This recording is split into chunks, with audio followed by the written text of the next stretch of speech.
Good morning. So, yeah, I'm gonna make hopefully, what's a really quick video. I don't really have anything planned out to say about it, even though it seems to be quite a large subject. But it might just be a little 5 minute explosion, and then I'm just like, there you go. Have a good day, guys.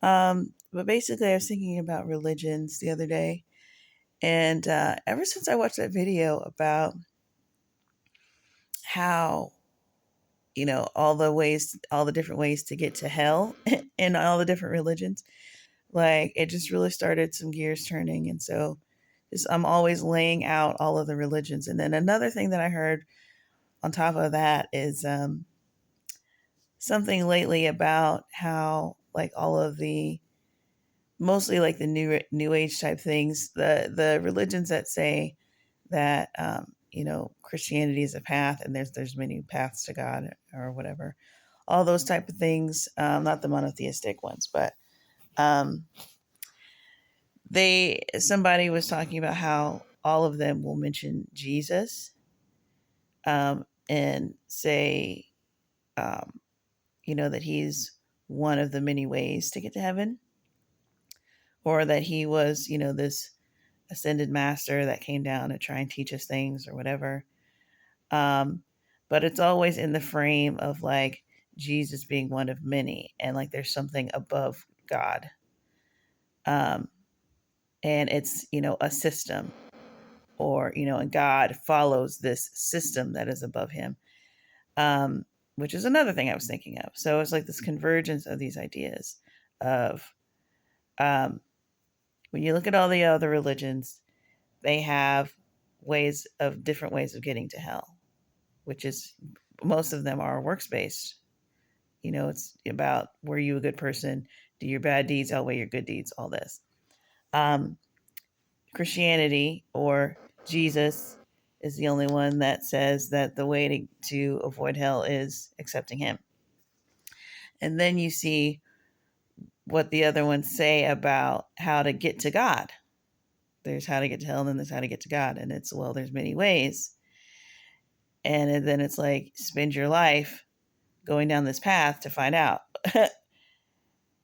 But yes, Jesus is one of the ways. They all sort of have to acknowledge that Jesus is one of the ways, and that he was, not that he was, not even so much that his way was one of the ways, but that he was a important figure.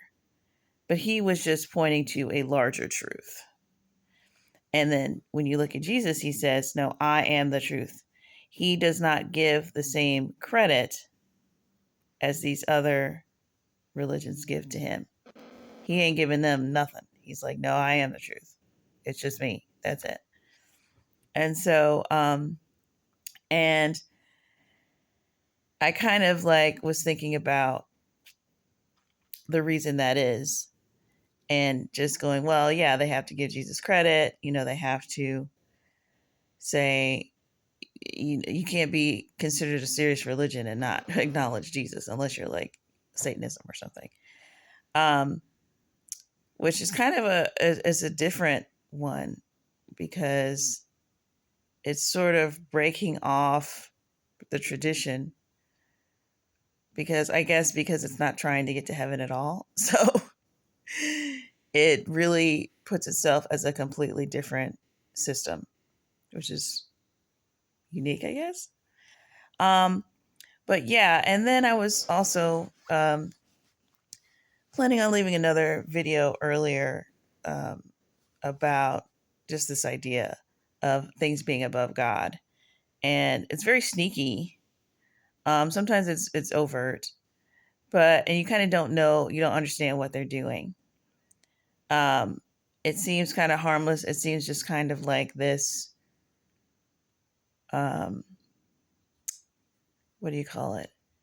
This sort of backward, underdeveloped way of thinking about it, or it just seems, I don't know, not legitimate. But there is a method to thinking that there is a system above God. And it's one of the telltale signs of something demonic, because there's no one who is just more obsessed with putting things above God than the devil. So we all kind of understand that even if you're not even a Christian, if there is a supreme being, he is a supreme being. Nothing can be above the supreme being. It's literally called a supreme being. You think there's an all powerful being, even if you just think it's a force or whatever, there's a top. But the things that always come in and say, well, he serves a greater purpose of this and that, like it just, I mean, what you're really dealing with at that point is something that is supposed to go on infinitely. Like if there's no end to it. I mean, that, I don't know who finds comfort in that, but that is super confusing. That's like having infinite bosses. Do you know what I mean? Like that's, no one wants that. Infinite kings, infinite presidents. It just keeps going up, up, up, up, up, up, up. Like that's, and the one is the subject to the one below that, and the one subject to the one below that, below that. So whose rules are you following? Like, and what I realized the other day is that basically the religions, I think I already knew it, but it became very clear, like obvious to me, that the religions are here to keep us occupied. Because, and they're put here by the devil, because ultimately what he's trying to get us to do is to not be with God. Because we come from God, God creates us. And our job is to do this journey on earth and make it back to God using the proper method.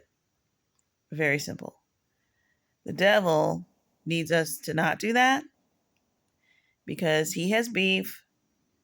He hates God, maybe more than he hates us, but that's neither here nor there, because his hate is a bottomless, endless void that's terrible to look on. So doesn't matter where or why he hates you, he just does.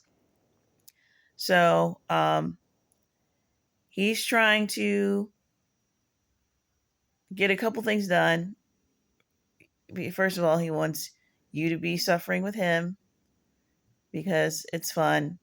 And he wants God to be suffering because it's fun. And then he also still wants to be worshipped like he set out to do. So, like I said, the means mode of opportunity of this guy is insane. So, not everybody is into the same type of religion stuff, which works well for having multiple religions around. It's not that Christianity is limited by its narrow road, as it were. It's more that the people who choose God care more about the truth than the ability to practice their religion how they want to practice. It's like, okay, well, what is the real thing? Okay, let me just do that. And then, yeah, within that, okay, yeah, there's some diversity, I suppose. But you're really just concerned with the real thing and manifesting whatever the fruit of what's real. Sorry, I had a little interruption. So, anyways, so yeah, I realized that when we're talking broad is the road that leads to destruction, I mean, Jesus said his piece. He said, listen, it's me and me alone. It's the Father. Me and if you see me, you've seen the Father. If you accept me, you've accepted the Father. If you don't accept me, don't even bother going to the Father because he don't want to talk to you. I mean, that's basically what he said. It was pretty strongly worded. Go read it. So he said his piece and he did his deeds. And that, spoke all the volumes. And you can nitpick about whether it happened or not, but that's not the point of this discussion. The point is, okay, let's lay out what we're looking at here, objectively, at what everybody is saying. So he said something definitively. It takes him like literally 3 minutes to lay it all out to you, and you accept it or don't.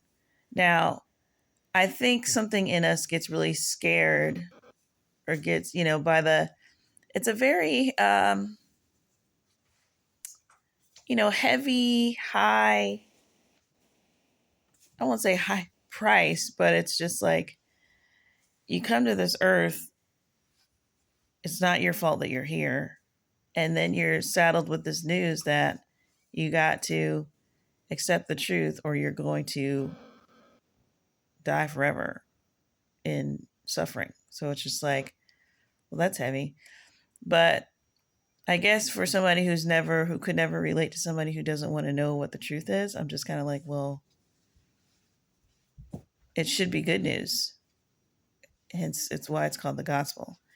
So most people have to go around their entire lives just feeling the anguish and the thirst that comes from not knowing what's really true before they can really accept that truth of God and be grateful about it.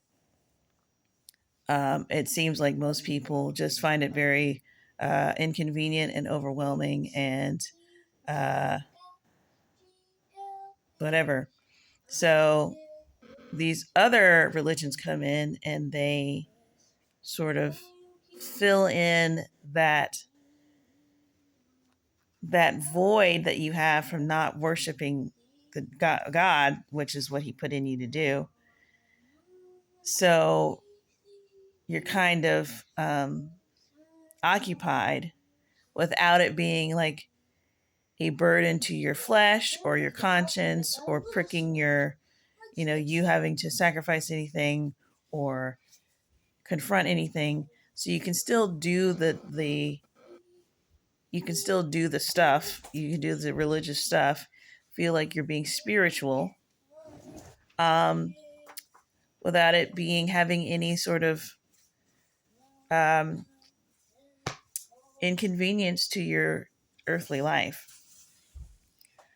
And guess what? The devil has put things within Christendom to accomplish this. So within Christianity, there is its own levels of religion. And to me, when people say spirit of religion, they're usually talking about you being upset about you wearing short skirts or whatever, or some arbitrary, not arbitrary, but the rules, that type of stuff. That to me is something different. To me, a spirit of religion is just doing a bunch of stuff that has nothing to do with, um, maybe getting as close as you possibly can to making it seem like you're doing something worth doing, or maybe even doing things that are worth doing under the guise of something that doesn't get you any closer to God.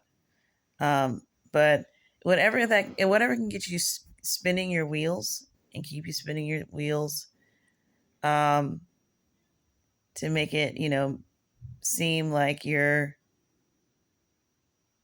but if it always is coming around to good deeds outweighing your bad deeds, you're in the weeds. And your best bet is to just focus on Jesus. If you're a Christian, focus on Jesus. If you can't focus on Jesus more than 2 minutes and you get bored, then you need to work on that because you're not focused on the right things. And that's what's going to keep you going. Sorry, I'm like super distracted. I don't know. It feels like spiritual, honestly, but I can't, like, none of my thoughts will stay in my head. Anyway, we bind the devil in the name of Jesus. So yeah, I was just thinking about that. Yeah, maybe he is trying to stop me from talking about this. It's kind of a big deal. It's kind of a big thing for him. It's kind of like his whole, like, just think about it. He's got a whole like enterprise. He's got a whole religious enterprise that people don't really think about. We kind of think about that as like our own human efforts. Um, just, us trying to do the right thing, or, having good intentions. What is that thing about the road to hell being paved with good intentions? So you don't tend to think that he is in any way involved in that. It's just kind of like us running around with like chickens, trying to find God or whatever. But no, a lot of that stuff is him purposely putting things in our way. Maybe they're attractive, or they're deliberately not attractive, or they're giving us options, or giving us powers, or giving us uh, worthwhile tasks. I think of Catholicism, and it never really dawned. It's hard to get into the mind of other people, what they're doing and stuff, but listening to other like former Catholics talk about what that life was for them is really, really interesting. And um, they don't read the Bible. And you know naturally, and what it is like, if it was just like, we're just going to sit in a room, then we're going to go home, and that's it. And then they would probably start going like, are we going to like read the actual Bible? They would start wondering if they should.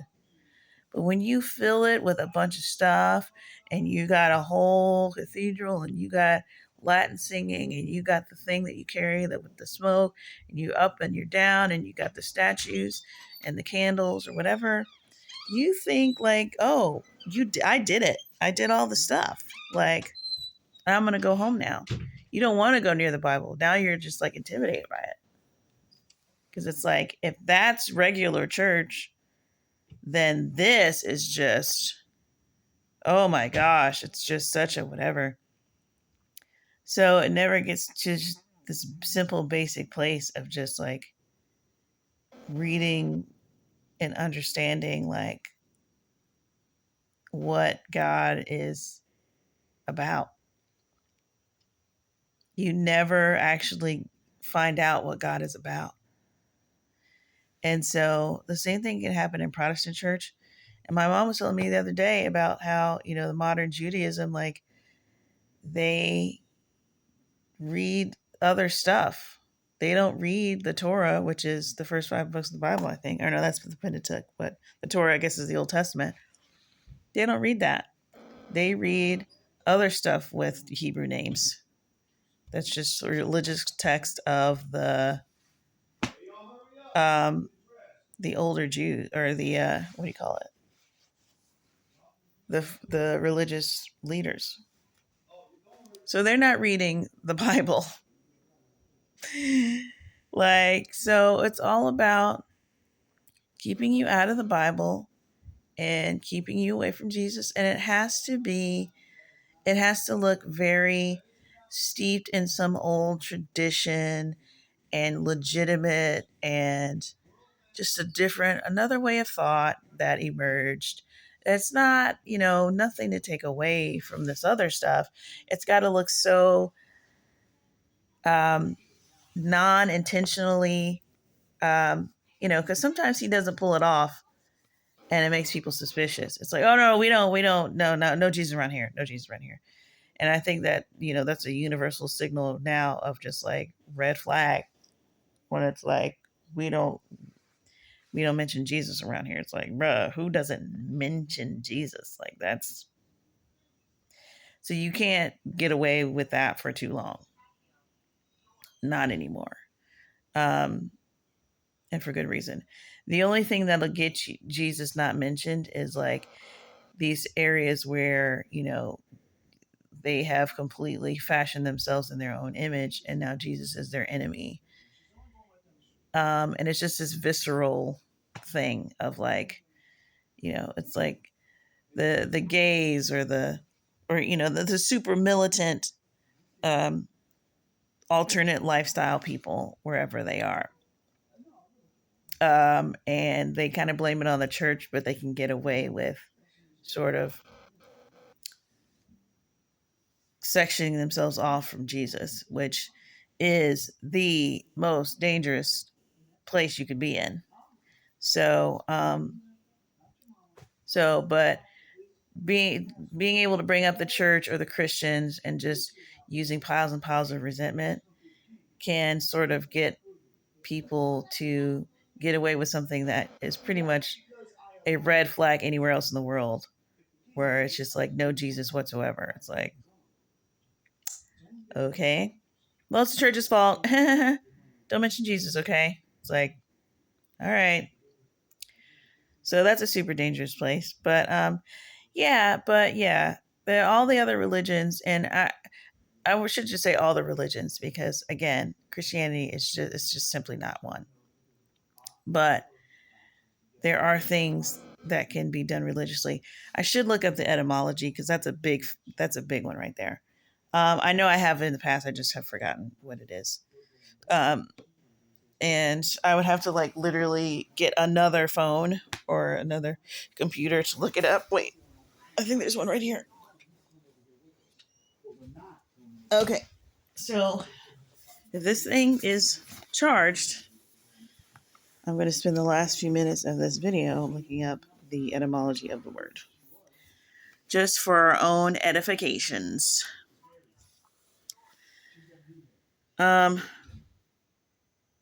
So yeah, what else was I going to say about that? I think I said everything that I was going to say. I mean, I guess, the moral of the story is, watch out for religion. It's just to keep you occupied. And hold on. All right, so here we go. This is the what do you call it? Etymology of the word religion. Apparently, it's around 1200. This word, it's from the 11th century. So, religion, I'm assuming this is Latin. It doesn't say. State of life bound by monastic vows. Also, action or conduct indicating a belief in a divine power and reverence for and desire to please it. From Anglo-French, Old French. Okay. Religion, piety, devotion, religious community. Respect for what is sacred, reverence for the gods, conscientiousness. Interesting, conscientiousness. Sense of right, moral obligation, fear of the gods, divine service, religion's observance, a religion, a faith, a mode of worship. Cult. Sanctity, holiness. So all of those. Noun of action derived by Cicero from religere, go through again. From reread,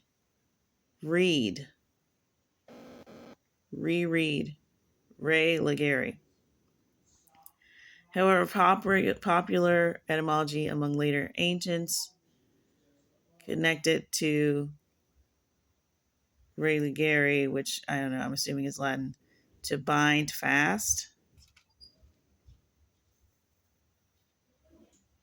Place an obligation on, bond between human and gods. Interesting. Another possible origin is careful, which would be a word that is religions or something, which means careful, which is the opposite of negligence, which I'm assuming is where we get the word like negligent. So it could be, I kind of like that. So the word that it derives from is either meaning careful, to reread, or to bind fast. Same also comes from the same word. That bind fast comes from the same word that we get the word rely from. So I like all of those. It's interesting that they don't know which one it comes from. That reread is really interesting because there is something about, the way that we use it. If you say you're doing something religiously and you're not actually talking about religion, you're talking about something you do over and over. Um, but careful also fits too. Um, or to bind fast. That's a little more, I don't know. That might be what people think they mean when they're doing stuff, and it's really just culty stuff. Anyways, all right, I'm gonna let it go there because I'm like literally like my brain is just like yeah, it's like and half like this, and I cannot focus. So hopefully that came out to be something, and that will help somebody.